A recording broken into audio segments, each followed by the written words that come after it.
Good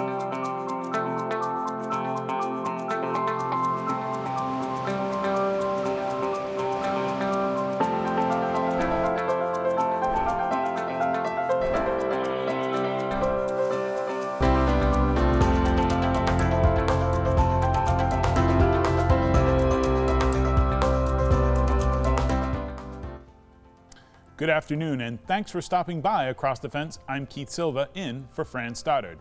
As you've probably heard, the numbers are in on the 2022 maple sugaring season, and to no one's surprise, Vermont takes the top spot for maple syrup production in the United States again this year. In a few minutes, we'll go inside the numbers to understand why production is up and how it could go even higher in the years to come. First, I recently attended a friendly competition featuring the next generation of sugar makers. And believe me when I tell you, it was a sweet contest, to say the least.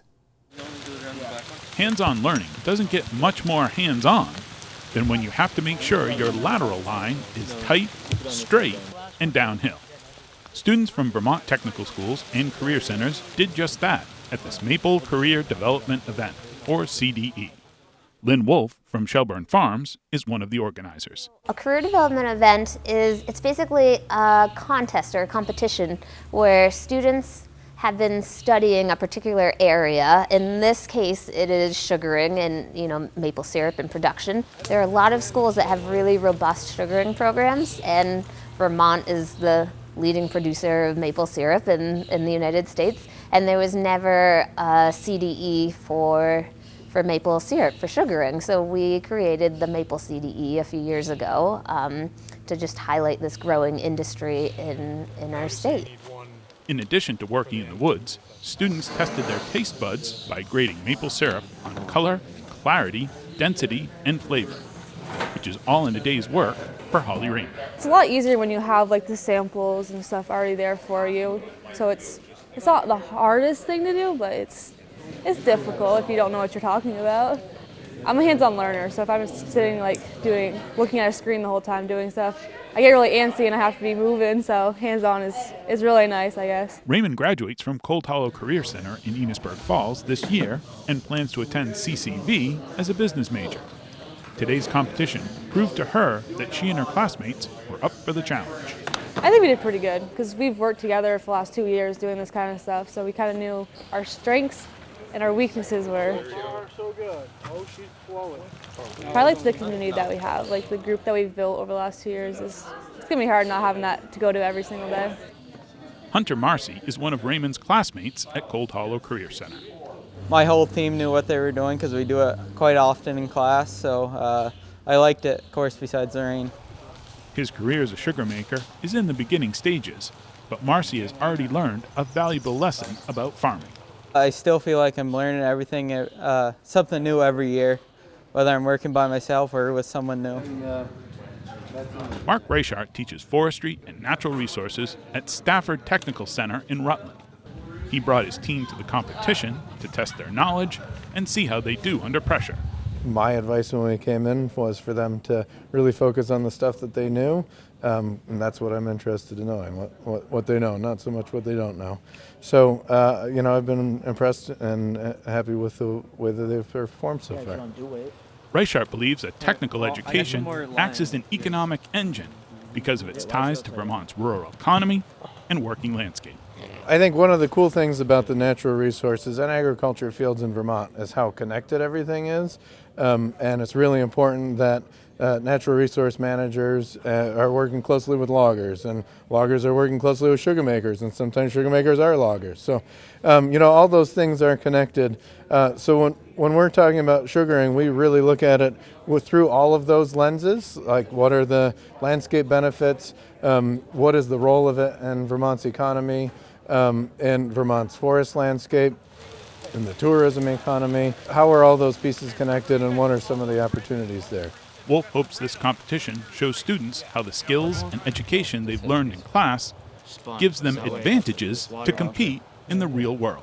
There's all sorts of things that people can do after they graduate high school, and college is just one of those things. And there's a lot of sugar makers out there that have gone to college, but we also want to create a skill set, or really support a skill set that these students are trying to achieve, so they can graduate high school and enter the workforce. And you know, sugaring is still a growing industry in Vermont, and there are jobs out there, and we want to make sure that these young people are trained and have the skills to enter that if that's what they choose to do.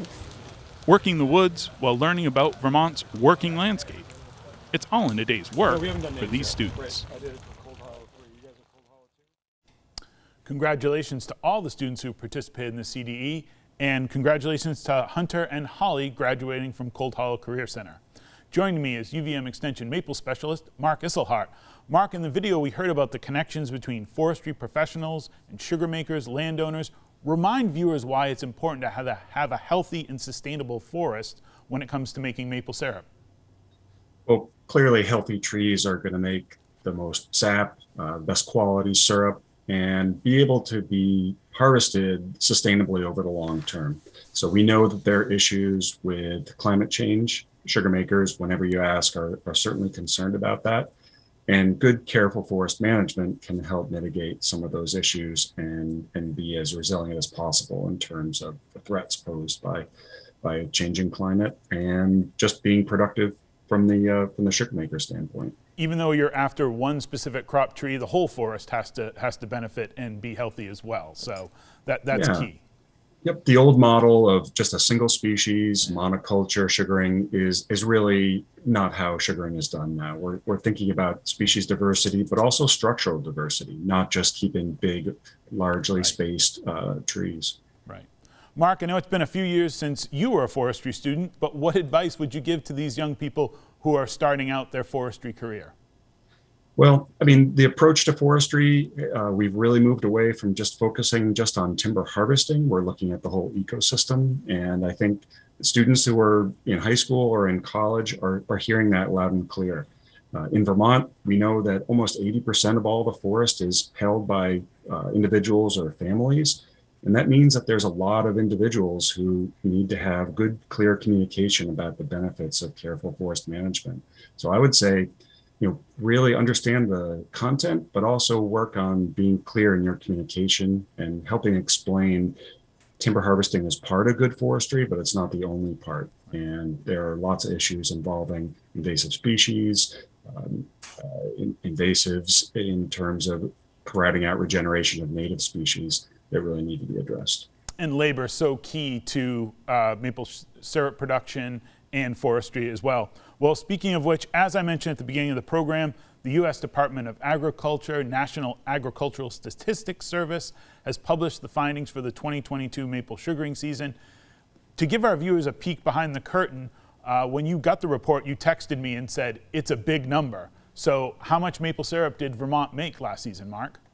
Yeah, Vermont produced over 2.5 million gallons of syrup, which is, again, half of all the syrup made in the United States, which is it's a really big number. If you include not only 2021, but 2020, we saw a 16% increase in the number of taps as well. So clearly maple is growing. The weather during the sugaring season, March was warm enough to collect sap, but April didn't get too hot too fast. And so it made for many, many days of good sugaring weather. Right. The past couple of years, the weather hasn't always cooperated. And usually when we use the term perfect storm, it's negative, but you had a perfect positive storm for the sugaring season this year. Yes. Yep. That was a big part to play. So why keep track of the number of taps? You don't have 10 taps hanging on a tree anymore. So why keep track of the taps? It's a measure of the size of the industry and growth. And we know that the trend has been increasing. Even though 2.5 million gallons sounds like a lot of syrup, it's actually just a fraction of what we produced perhaps 100 years ago, when the economy was really based more around small farms. And so we had thousands and thousands of small farms, each producing a bit of syrup. Now we're more focused on individual maple-only operations. Right. What else do you see in the numbers that interests you as UVM Extension's maple specialist? Well, I think it's been interesting to see growth in other states. We saw pronounced growth in northern Wisconsin. There's been a lot of growth there.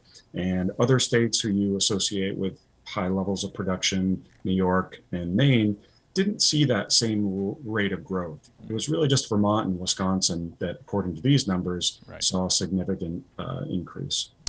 And you and your colleagues and the USDA are working on improving how this data is gathered. So is there a chance that the numbers could be even higher? Sure. So the survey, the data that comes out every June is based on a voluntary survey sent out to Sugarmakers. And we've seen the last 25 years a dramatic growth in the number of sugaring operations and the size of them. And it could be that the USDA just doesn't know they exist. And so we think through anecdotal observation and talking with folks that we're probably undercounting the Vermont crop by anywhere from 25% to, in some places, as much as 50%. And although it helps with trends, understanding trends, it would be better to know the full size of the industry. Right, and we're not breaking any news here. This isn't to say there's anything inaccurate. It's just the data collection, which a lot of your work is research, the work that you do. The data collection needs to be updated and finessed a little bit. Well, we're working on with USDA to make the survey much more user-friendly, streamlined, and really get at the heart of what the important data is for the maple industry and try to streamline it so it's a lot faster for producers to fill out. Speaking of technology, it plays a major role in sugar making, as we know.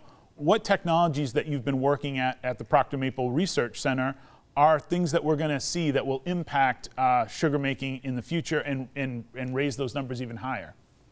Well, on a per tree basis, we've seen yields steadily increase despite the challenges posed from weather, unpredictable weather, and so forth. So we do know that we can increase yields even more experimentally.